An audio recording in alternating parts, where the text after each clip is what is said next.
قنوات جديدة على النايلسات، تابعوا معي الفيديو إلى النهاية. قناتي جديدة، أتمنى منكم الاشتراك في القناة وترك لايك لكي نستمر في تقديم الجديد. إن كانت لديكم طلبات اتركوها لي في التعليقات أسفل الفيديوهات.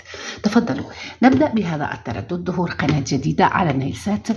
التردد 11556، معدل ترميز 27500 والاستقطاب أفقي H. هذا أحبائي تردد قناة ARC. القناة أحبائي تبث منوعات، قناة جديدة. سنوافيكم بمحتوى القناة في الفيديوهات القادمة. أيضا أحبائي ظهور قناة جديدة أفلام أجنبي. القناة تبث على تردد حزمة عامة.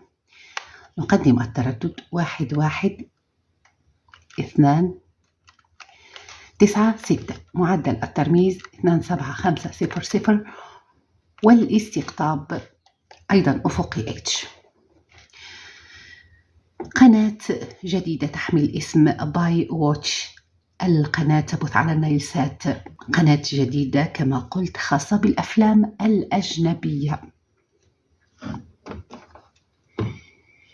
أيضا أحبائي ملاحظة أقدمها لكم، قناة MBC أكشن تبث على ترددها 11470 عمودي.